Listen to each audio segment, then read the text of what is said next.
Vamos a centrarnos hoy en el miércoles 10 de junio. Tenemos miedo a sufrir la crítica de los demás y por eso criticamos. Tenemos miedo a sufrir el juicio de los demás. Vivimos una actitud de falta de evangelio. El miedo verdadero tiene que ser a perder al Señor de mi vida. Cuando el Señor tenía enfrente, cuando Jesucristo enfrente de él, tenía a alguien que vivía a la defensiva, el Señor en ningún momento va a hacer daño, pero el Señor vemos que no ataca.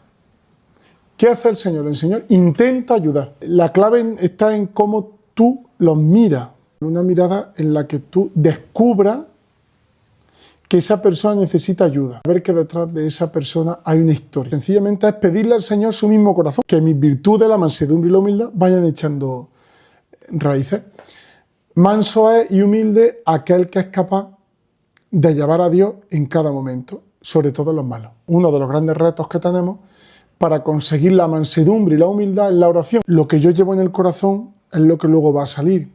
Si yo me trato mal, trataré mal. Aquello de aquel nazareno crucificado comenzó con los chismes y las críticas de un grupito. Eso es una bola que empezó a rodar y acabó matando a Dios. Son los dos ejercicios de caridad. Caridad con uno mismo y caridad con los demás. Sí. No, que la gente sepa que en ti no van a encontrar uno que eche leña al fuego, ¿no? Cuidado con los teléfonos móviles, con las llamadas, con los mensajes, con los grupos. Creo que de las cosas que más están haciendo daño en las amistades, en los contextos sociales, en los grupos, en todo, se acabó el teléfono móvil para hablar mal absolutamente de nadie. Tendremos que dar cuenta a Dios. Hablamos muchas veces de la economía sumergida, pues yo hablo de la falta de caridad sumergida. Ese GPS es la Iglesia.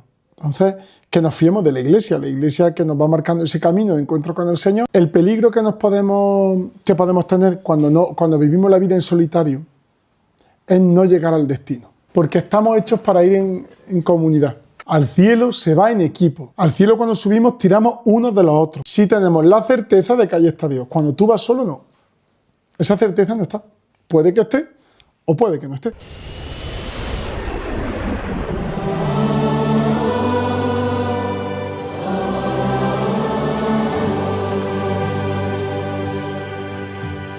Alzo la mirada, mis ojos en Jesús. El Papa León XIV le dice a Renzo: todo niño es un sueño de Dios, tú también lo eres. Dios desea la felicidad de todos y quiere que desde pequeños y durante toda la vida conservemos un corazón como el de los niños, capaz de confiar, lleno de bondad. Quiere que seamos su amigo y no nos apartemos de él. La amistad con Jesús nos da alegría, nos hace libres y nos ayuda a ver paso a paso la vocación y el camino que Dios ha pensado para cada uno. Todo pensamiento negativo hacia nosotros mismos, como no soy capaz, no soy suficiente, no valgo, siempre me equivoco, etc., nos aleja de la amistad de Dios, incluso puede ser una estrategia del enemigo para hundirnos. ¿Cómo encontrar ese equilibrio entre humildad y sentirnos que sí valemos y somos importantes para Dios? Pues mira, vamos aquí a definir lo que es la humildad. El Catecismo da una definición buenísima, pero voy a dar una definición de Santa Teresa de Jesús, que es muy buena y que nos puede ayudar mucho. Dice Santa Teresa de Jesús: ¿qué es la humildad? La humildad es andar en verdad. ¿La había escuchado alguna vez? No. Pues esta frase vale oro, ¿eh? La humildad es andar en verdad. La verdad de lo que soy no es que solo soy negativo, porque si yo soy un cúmulo solo de desdicha, si soy un cúmulo de desgracias, si no valgo nada, si todo lo hago mal, cuidado, porque le estamos diciendo a Dios: te equivocaste al crearme. Y Dios nunca se equivoca. Si estoy aquí es porque es bueno que existe, porque tengo mucho que aportar. Claro, el enemigo va a subrayar siempre, esto es algo claro. Satanás en nuestra vida va a subrayar las carencias. Y te va a hacer ver que las carencias es la única verdad. Vamos a poner un ejemplo, ¿vale? Yo tengo dislexia. Entonces, si yo estoy continuamente pensando que soy disléxico, no predicaría. Porque la dislexia me hace, para empezar, pensar más rápido de lo que hablo, confundir palabras. Entonces, si yo vivo ahí anclado y digo: ay, soy disléxico, solamente tengo eso, ¿no? Al final, estoy perdiendo potencialidad. No predicaría, por ejemplo, ¿no? Pero no solamente soy disléxico, soy muchas más cosas. Y además, la carencia es el lugar en el que Dios se hace presente. Porque gracias a esa carencia yo cada vez que voy a predicar, lo pienso bien, me pongo en manos del Señor, me acerco a Dios gracias a la carencia, porque yo no llego, digo, Señor, ayúdame a llegar, ¿ves? Entonces, ¿cómo compaginar la humildad con esta? No sirvo justamente ahí, sabiendo que en el lugar donde yo no llego, es el lugar que me permite abrirme a Dios, a decir, Señor, anda, entra aquí, que yo ya no puedo, ¿no? Y por otro lado, que no solamente soy un cúmulo de desdichas, que estoy aquí porque Dios ve algo bueno. Por lo tanto, la humildad es ver lo bueno y lo malo, no solo lo malo. La humildad no es ir con la cabeza así gacha, no. La humildad es saber que en cada cosa yo soy capaz de unas cosas y soy incapaz de otras. De las que soy capaz, doy gracias a Dios, de las que no soy capaz, le pido ayuda a Dios. ¿Más o menos? Muy bien, sí, muy bien. Dios nos muestra que aunque haya sufrimiento, Él nunca abandona a ninguno de sus hijos, porque nos tiene preparada una alegría eterna donde ya no habrá tristeza ni dolor. Tengamos confianza, Jesús está con nosotros, nos ayuda y acompaña y nos da fuerzas para atravesar los momentos difíciles que podemos encontrar en nuestra vida. ¿Cómo podemos darnos cuenta de que el Señor está a nuestro lado en nuestro día a día? ¿Cómo puede manifestarse pasando desapercibido para que aprendamos a reconocerlo en nuestra vida de forma constante? Vale. Mirad, hermano, por el pecado original vivimos con una... la mente se ofusca. No sé si esto lo he explicado. Creo que no. La mente se ofusca quiere decir que no es capaz de ver con claridad. Si os queréis quedar con una imagen, todos vivimos como si ahora mismo hubiese aquí humo o como si hubiese aquí niebla. Esa es la vida en la tierra, por el pecado original. Que se percibe algo, pero no se ve con total claridad.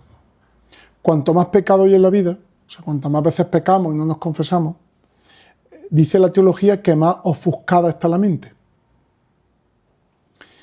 Claro, entonces percibe con menos claridad las cosas de Dios. Además, el pecado hace que nos centremos solamente en aquello que nos hace esclavo el pecado. Si alguien tiene el pecado de la gula, con el teléfono móvil, pues nada más que verá el momento para ver el teléfono móvil, o si es con la comida, nada más que verá el momento de la comida, ¿no? Cada uno sabrá. Eso impide ver a Dios. Pero que estemos ofuscados, o sea, que el pecado ofusque o que no permita ver con claridad, no significa que no haya alguna certeza a las que agarrarnos, ¿no?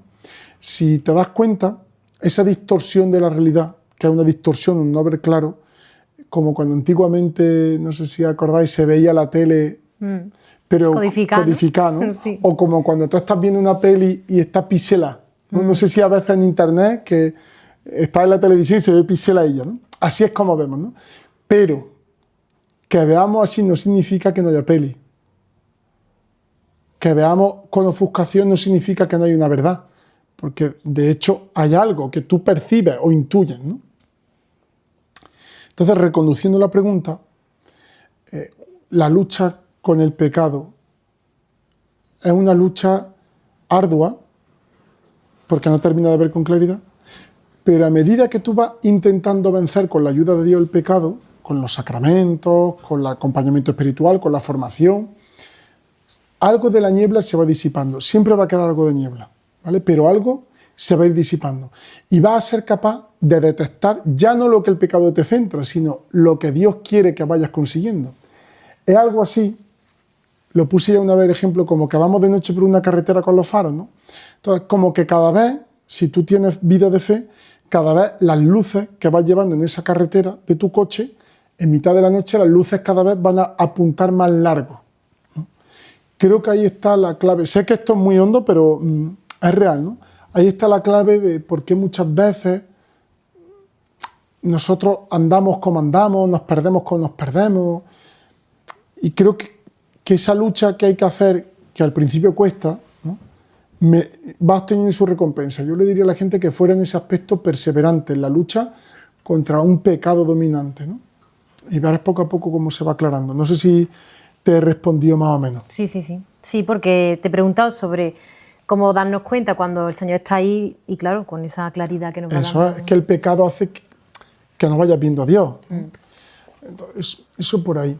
Y luego, no sé, yo es que creo que tenemos que fiarnos, porque querer hacerlo tú todo solo es tan difícil y se consigue a veces tan poco. Tenemos medicamentos gracias a que nos hemos fiado de otros que detrás y otros atrás, por ejemplo, ¿no?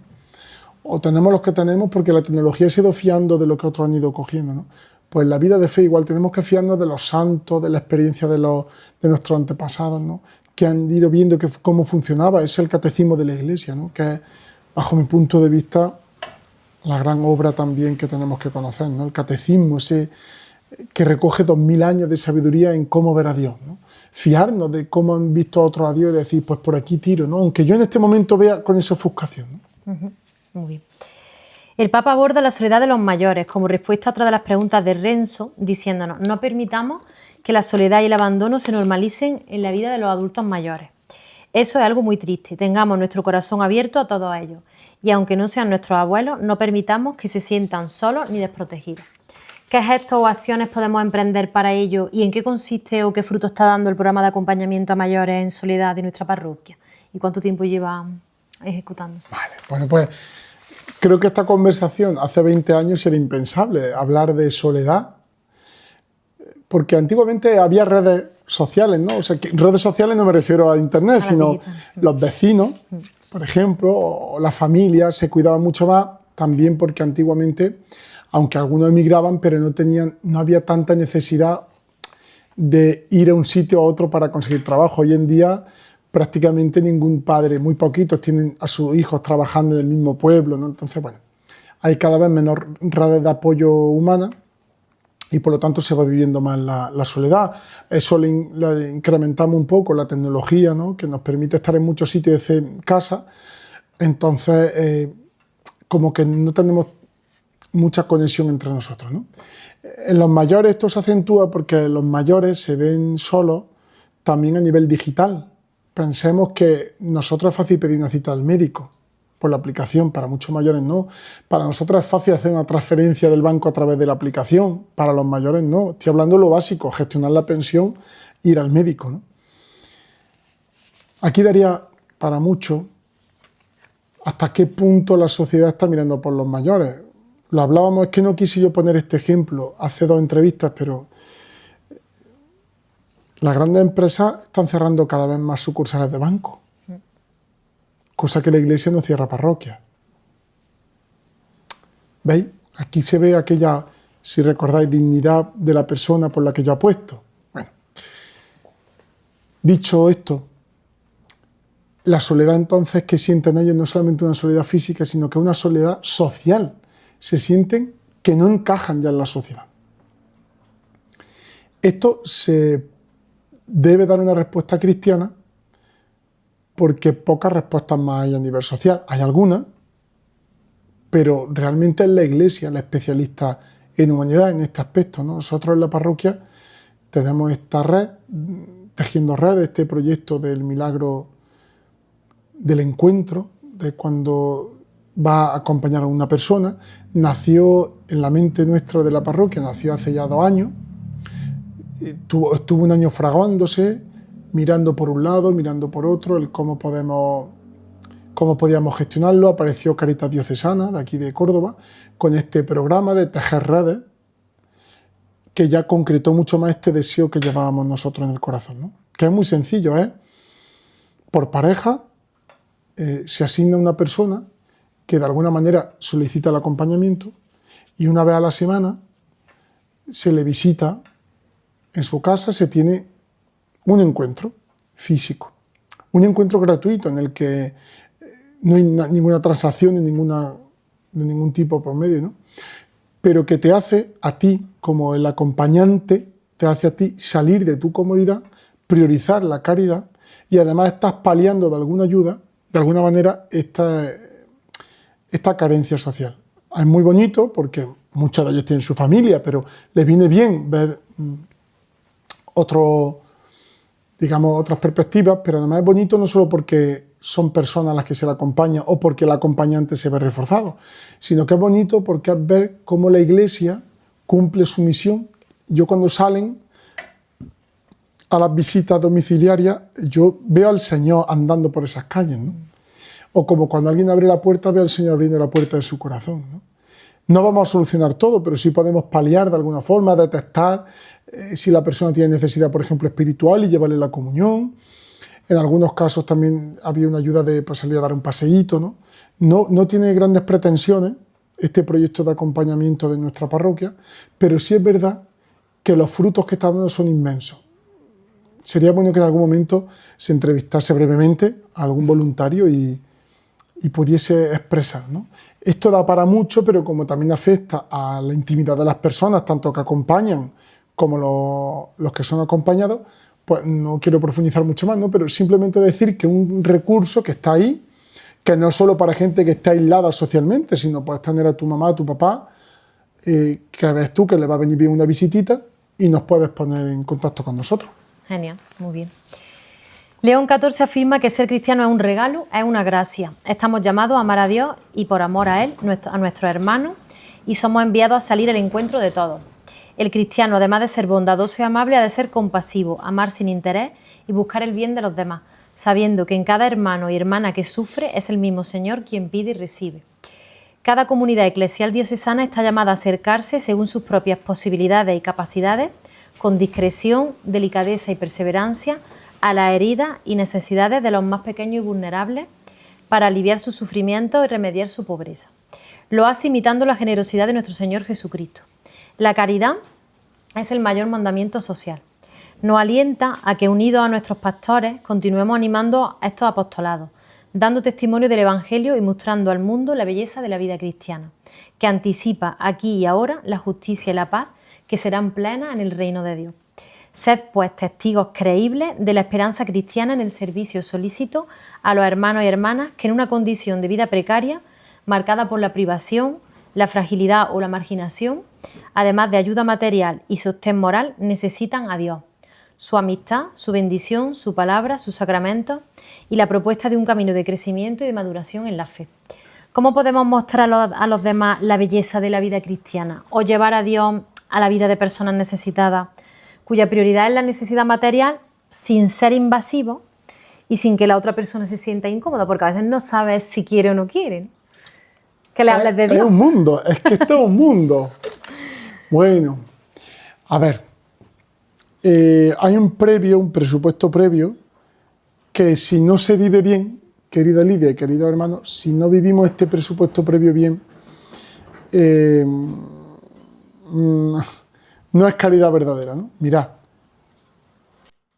todos somos necesitados, todos estamos necesitados. No se debe nunca ejercer en la Iglesia Católica un apostolado de ayuda al necesitado si previamente tú no has descubierto la necesidad que tú tienes y has vivido y experimentado cómo Dios te ayuda en esa necesidad. Y diréis, ¿pero por qué? Porque el paternalismo no es bueno. El Padre es el que no necesita y lo da todo. Ese es Dios. Nosotros no. Por lo tanto, si nosotros no somos Dios, nosotros tenemos previamente que habernos sentido necesitados y acompañados por Dios. A lo mejor tu necesidad no ha sido material, tampoco ha sido a lo mejor una gran necesidad, pero sí una necesidad o de cariño, o de plenitud de vida, o de alegría, cada uno sabrá, ¿no? Porque si no se corre el riesgo de decir, yo seré Dios para fulanito, yo seré Dios para menganita, ¿no? Entonces el previo siempre este sentimiento de vulnerabilidad que tenemos que tener todos, ¿no? Entonces dice San Juan, en esto consiste el amor de Dios, no en que nosotros hayamos amado a Dios, sino en que a Él nos amó primero. Entonces, trasladándolo a esta realidad, en esto consiste la caridad, no en que nosotros amemos a los demás, sino que nos sentimos amados por Dios. Y es ese sentirte tú acompañado el que te impulsa a. Cuando yo veo en alguien falta de impulso a la caridad, siempre es lo mismo, ¿eh? Siempre es lo mismo. Detrás hay una historia en la que no se siente él acompañado por Dios. Ahora bien, Dios, cuando tú lo vives y lo experimentas así en tu ayuda, ¿cómo te ayuda? Tú te das cuenta que Dios ha respetado tu libertad. pero que Dios ha sido perseverante, constante, discreto, lo ha dicho el Papa ahí, discreto, constante, en un segundo plano, pero ha estado ahí. Ha estado al desquite de lo que tú ibas expresando. Esa es la forma correcta de hacer caridad. Nosotros, por ejemplo, con Cáritas, por poner uno de los grandísimos ejemplos que tiene la Iglesia, ¿no? Sea en mi parroquia o donde sea, en la Iglesia Católica, ¿no? Que ya hemos descubierto con la pregunta anterior que no solamente es dar alimento, ¿no? Que es mucho más Cáritas, pero ahí vamos nosotros viendo que vamos a ayudar a una necesidad material. Que lo que te impulsa no es el amor al hombre, sino haberte sentido amado por Dios y por lo tanto amar a todos los demás así. Y tú tienes que estar, digamos, con esa sensibilidad discreta, pero constante, de en algún momento, si la otra persona te pregunta, ¿y tú por qué haces esto? Decir, yo por Jesucristo. Yo lo hago, pero de verdad, con convencimiento, no porque tengas que responderlo, sino porque yo me he sentido querida así. Yo me he sentido amado así. Yo he sentido que Dios es así como me ha tratado. Entonces yo no sé tratar la debilidad del otro de otra manera, ¿no? Ya te digo, dice muy bien, no se puede ser invasivo, porque si no haríamos proselitismo, estaríamos utilizando, que esto es muy peligroso, utilizar la necesidad del otro para sacar beneficio, en este caso, creyentes, ¿no? Cuidado con eso. Eso es sectario, ¿eh? Cuidado. Pero eso no significa vivir ocultando, sino esta es la realidad de lo que yo soy. No pasa nada por felicitar una feliz Navidad, una feliz fiesta, una feliz Semana Santa, ¿no?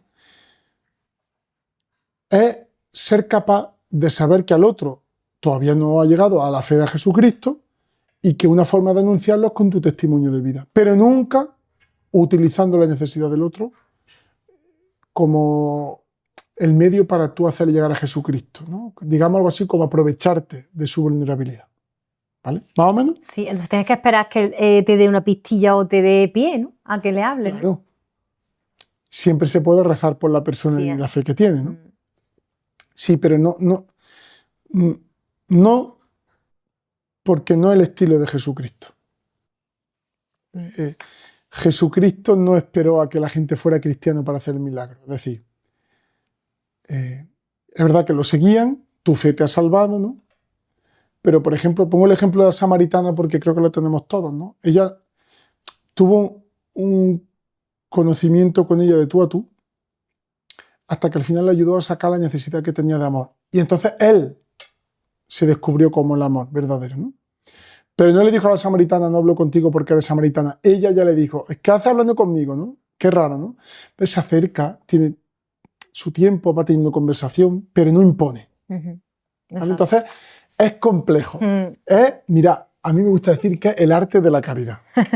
Es que a veces, no sé si pecamos de prudencia porque tú dices qué consuelo podría tener si tuviera a Jesús cerca, pero te da cosa a lo mejor invadir. Eso Mira, no sé. es que así, es que pongo el ejemplo también porque creo que va a ilustrar a muchos. Abuelos o abuelas que sus nietos no conocen al Señor y su hija dice, no le hables del Señor ni nada. Bueno, pues tienes que respetar.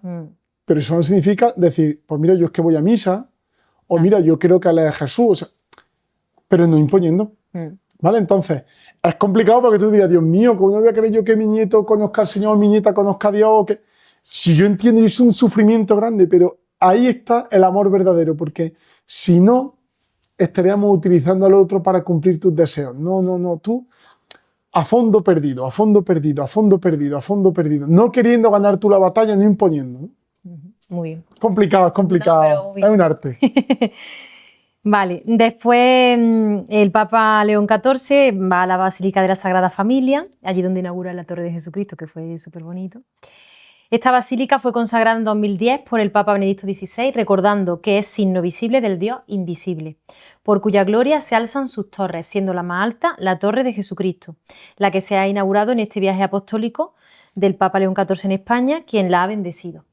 El Santo Padre nos recuerda que todos nosotros somos las piedras vivas de esta obra, que tiene a Cristo como fundamento y culmen, principio y fin.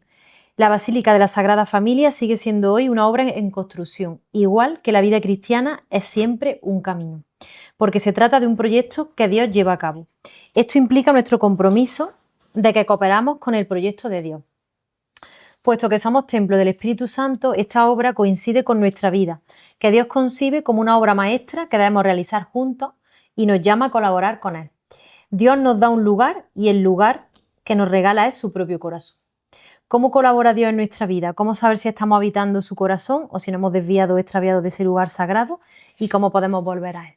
Vale, lo dije en un vídeo hace un tiempo, esta palabra que vamos a ir profundizando, que es la palabra gracia de Dios. La gracia de Dios es Dios mismo dándose. Para que nos escuchen, voy a poner el ejemplo, ¿no? No es que Dios tenga una despensa y te va dando cositas. Eso no es la gracia. La gracia de Dios es Él mismo que se te da. No que saca cosas ajenas a Él o que Él tiene guardadas. Es Él el que se va entregando, ¿no? Claro, si tú te entregas a una persona, tú, no que le dediques un poquito de tiempo, sino, voy a hablar claro, el matrimonio o la vida consagrada, vamos a hablar con el matrimonio. Si tú te entregas al otro, en esa entrega, tú esperas del otro delicadeza. Yo le digo a los novios que cuando uno se pone en manos del otro en la boda, espera que las manos del otro lo traten bien, que no jueguen con su amor. Yo lo que digo es que la boda, entre otras cosas, uno de los aspectos fundamentales que tiene el matrimonio es prometer públicamente no jugaré contigo. Valor que tiene esa promesa infinitamente más que si fuera un valor personal, ¿no? Decir, bueno, pues llegamos a un acuerdo nosotros, ¿no? Tanto que el Estado lo reconoce. Bueno, y encima hacer esa promesa delante de Dios, ¿no? Entonces, cuando uno entrega al otro, espera que el otro no juegue con él, que se porte bien, que sea delicado, son expresiones de lo mismo. Dios, cuando se da a nosotros, espera eso de nosotros. Entonces, ¿cómo saber que Dios está habitando en mí? Eso es muy fácil. Haciéndonos una pregunta. ¿Yo estaré jugando con Dios? Porque cuando uno está jugando con Dios, Dios calla. Y dirá, ¿eso dónde aparece? Muy fácil. ¿Recordáis en la pasión cuando Jesús es llevado de Pilato, del tribunal, lo llevan, bueno, creo que de la casa de Caifás, pero bueno, lo llevan a la casa de Herodes, al palacio de Herodes? Herodes, que era el rey, entre comillas, de Galilea, que realmente está en manos de los romanos, pero bueno. Herodes era una persona que se tomaba todo de una forma tan banal, todo para él era risa, todo era juego. ¿Qué hace Jesucristo allí? No habla, porque iban a jugar con él. Dios no va a hablar en tu vida si tú estás jugando con él. Decía Santa Teresa de Jesús, es una tontería pensar que Dios va a darse, que Dios va a estar, que Dios va a habitar en el corazón de alguien que se lo toma a chiste. Pero la pregunta sería, a saber si Dios habita en mí, ¿yo me tomo las cosas de Dios a juego, a broma, a chiste? No, hombre, no, Mario, no. Bueno, espérate, voy a poner ejemplos, Lidia. No, sin ganas de herir, de verdad que no, pero para que hacernos reflexionar. Yo puedo decir que voy a misa de verdad todos los domingos. O si surge un plan, o si viene mi nieto, o si... Distinto es que hay un tormentón y tengas problemas de movilidad, que vayas con el bastón, hijo, eso se entiende, ¿no? Porque entonces decir, bueno, voy a poner otro ejemplo. Lo que yo tengo colgado aquí, o lo que tengo colgado en la mano, o lo que tengo en el coche, o lo que tengo en el llavero, está la medalla, la cruz, junto con la mano de Fátima. Y dirás, ¿pero qué estás contándome, Mario? Sí, porque en el fondo yo me agarro a Dios, pero por si acaso no funciona, tengo otro amuleto, ¿no? Son cosas muy sencillas en las que uno puede decir, oye, yo me tomo las cosas de Dios en serio o me las tomo a chiste. Dios dándoseme, y al contrario, vemos cómo cambia la vida cuando alguien recibe a Dios en serio. La Virgen, que tanto la queremos en Cabra, y que es la Virgen de la Sierra, que Cabra en septiembre, me gusta decir a mí, que Cabra en septiembre se viste de María, porque es que es María por los cuatro costados, ¿no? Pues esa que tanto queremos y que la tenemos en la cabecera de la cama, en el móvil, esa recibió a Jesús bien, se lo tomó en serio a Dios. Hasta el punto que dijo, aquí estoy, hágase en mí lo que tú quieras. Se dejó habitar por Dios. O dicho de otra forma, que la gente no va a entender. Cada cosa que le pedía a Dios, ella iba diciendo sí. Hasta el punto de que tuvo que decir sí a la cruz. Qué difícil es decir sí a veces a cosas que van viniendo, que no son tus planes, que no entiendes, que te hacen sufrir. Ir diciendo, aquí también seré cristiano, aquí también seré cristiano, aquí también seré cristiano. O dicho de otra forma, aquí seguiré confiando en ti, Señor, aquí seguiré confiando en ti, Señor, aquí seguiré confiando en ti, Señor. Porque entonces yo no utilizaré a Dios para cubrir mis expectativas, sino que sencillamente seré amigo de Jesús pase lo que pase. Entonces la gracia es ir aceptando a Dios, es eso. Y la vida cambia. No porque no haya sufrimiento, o no porque incluso el sufrimiento sea mejor, sino porque habrá siempre de fondo una música que es el amor de Dios. Yo he visto incluso depresiones profundas, con la ayuda del psicólogo, pero de la fe, superarse gracias a esto, ¿no?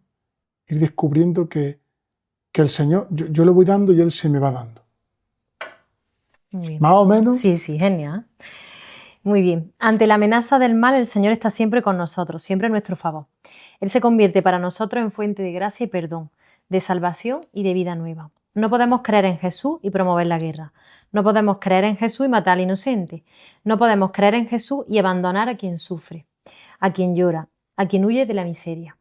Por tanto, es incompatible el mal, por acción o por omisión, con estar al lado del Señor. ¿Cómo podemos mantenernos al lado del Señor y llevar una vida coherente con Él si recibimos golpes de la vida, ataques, cruces, sufrimientos, situaciones muy difíciles y dolorosas? Bueno, esta pregunta da para un ciclo de catequesis. La pregunta es, ¿cómo en mitad de las dificultades seguir unidos a Jesucristo? ¿No?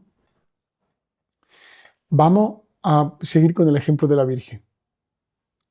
La Virgen en la cruz estuvo, lo vemos claramente, estuvo toda la pasión, incluida la cruz, ¿no?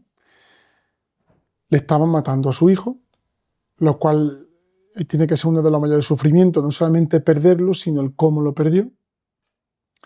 La impotencia que la Virgen tuvo que sentir de ver que su hijo estaban cometiendo injusticia con él, que lo estaba llevando a la cruz, que además era Dios, y además tuvo la Virgen que vivir algo fuerte, que algunos, seguro que los que nos están escuchando lo han vivido, que es el silencio de Dios. Se podría preguntar a la Virgen, ¿dónde está ahora el ángel? Que me dijo, tu hijo será altísimo. ¿Dónde está ahora Dios? ¿No? Que me tiró a este barco y me dejó ahora en mitad del mar naufragando. Entonces ese silencio de Dios, ese sufrimiento de esa injusticia, ese perder a un hijo, la Virgen lo vivió, pero a pesar de eso perseveró.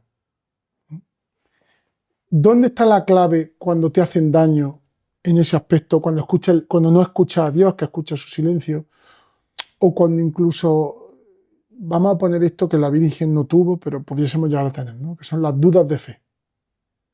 Es decir, es que no sé si creo, no sé si no creo, ¿no? Mira, en ese momento, o en esos momentos, varita mágica no hay, ¿eh? Pero en ese momento sirve mucho la frase de la Virgen. Haced lo que Él os diga. Fue la última palabra de la Virgen. No dice la Virgen ahí que sientas, que estés, simplemente que hagas, que cumplas, ¿no? Que, dicho de otra forma, que actúes conforme Jesús te dijo. O sea, es el momento, en ese momento, el momento de la confianza. A mí me gusta decir que es cuando se quiebra la confianza, cuando tú tienes una rama que estás poco a poco doblando, hay un momento de quiebra que dices, si sigo la parto, ¿no? Pues ese momento en el que la vida te pone a veces, cuando parece que te va a partir, hay, en ese momento de quiebra, es oscurísimo ese momento.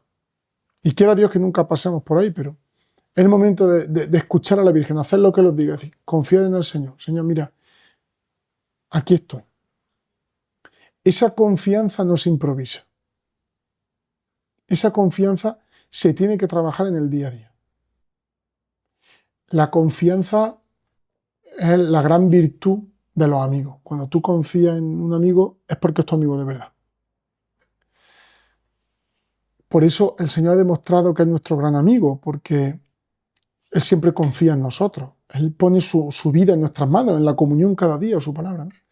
Entonces, en esos momentos oscuros, ese hacer lo que Él os diga, ¿no? Señor, mira, sea lo que sea, aquí estoy. Recuerdo, me tocó acompañar a una persona, madre de familia, que tenía cáncer y al final murió de cáncer.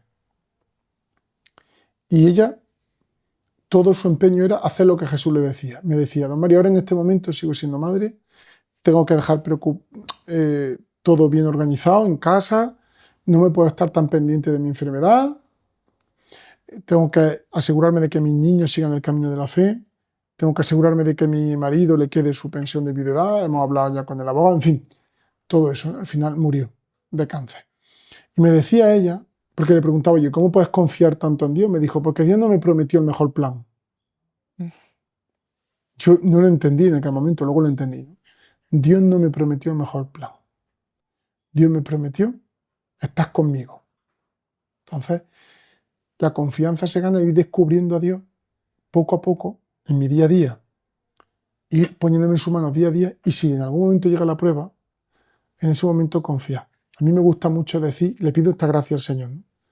Morir diciendo en ti confío, porque significa que en el momento final de la prueba, si Dios me da esa gracia de ser consciente de mi muerte, poder decir al Señor, Señor, mira, como dice San Pablo, he llegado a la meta con confianza, no tener otra pretensión en la vida. No sé si te respondí o no. Sí, muy bien. El Papa también nos explica que es necesario pasar por la pasión del crucificado para ser iluminados por la gloria del resucitado. La cruz es el signo luminoso de su amor. Si Dios nos quiere felices y no quiere que suframos, ¿por qué nos dice el Santo Padre que la cruz es necesaria? Ah, bueno, claro. Dios no quiere que suframos, pero es que nos metemos en algunos callejones, hija. Y dirá, bueno, pero si la persona, por ejemplo, los santos siendo buenos, ¿no? Han tenido cruz. Si la Virgen no tenía pecado, ¿no? Si no se metió la Virgen en ningún callejón, porque la Virgen pasó por la cruz, ¿no? O su mismo hijo, ¿no? Porque es el gran misterio de la redención. Sé que esto no va a contentar a muchos, porque cuando uno está en el sufrimiento y como no tenga los faros de la fe encendidos que decíamos antes, no se ve, ¿no? Pero a mí me ha tocado también situaciones en la vida de mucho sufrimiento, cosas personales, ¿no? Y puedo decir con mi pobre testimonio de vida en ese sufrimiento que lo que voy a decir es verdad. Unirte a Dios por la salvación del mundo.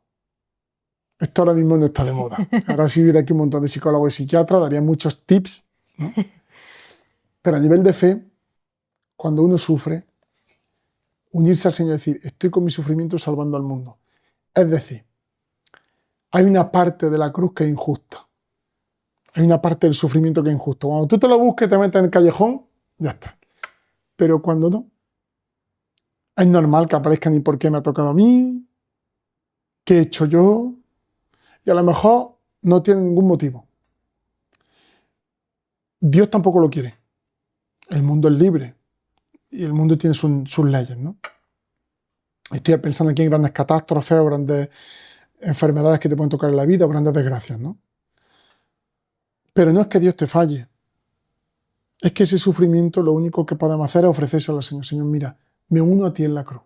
Me uno a ti en la cruz. Los grandes santos recomendaban meditar mucho la pasión. Yo animo a todos a que recen el Vía Crucis.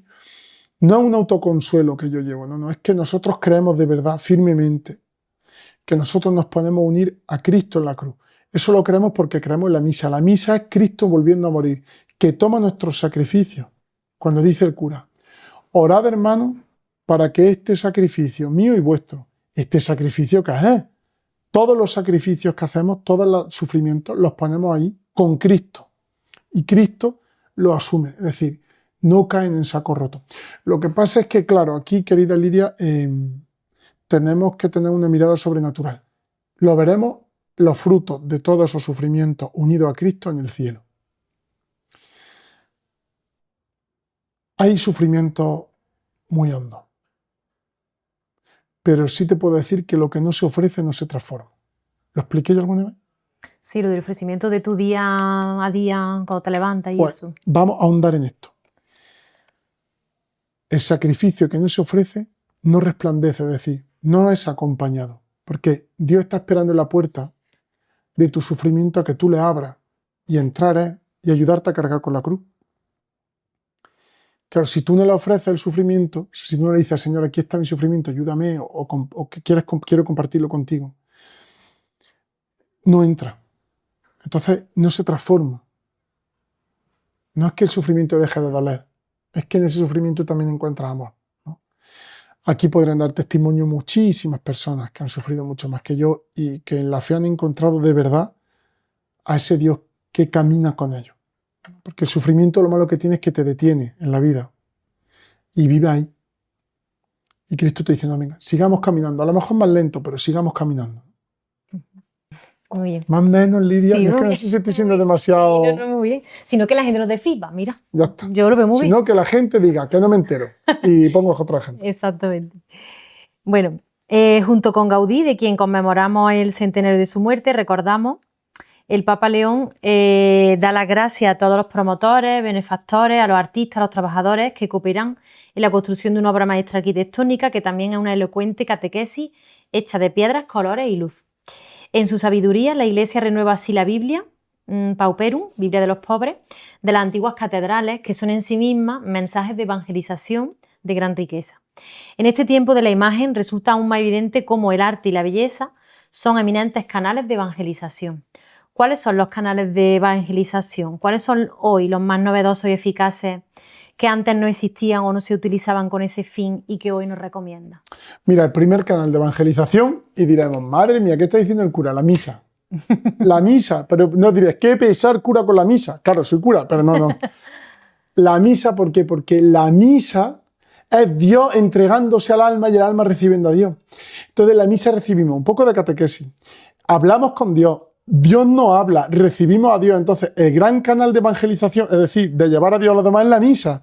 Por eso, siempre lo digo, traer a la misa a la gente. Me da igual la misa que sea, pero traer la misa a la gente. La misa es tan fundamental, poder llegar a entender que ahí Dios se me da entero. Entonces, primero la misa, pero la misa bien vivía, no ahí venga que el cura acabe, que algunas veces veo a la gente mirando el reloj, digo, estos están esperando ya que acabe, ¿no? Bueno, la misa. Y por otro lado, Lidia, aparte de la misa, creo que también un gran canal de evangelización a día de hoy son los retiros. Los retiros están ayudando muchísimo. ¿Por qué?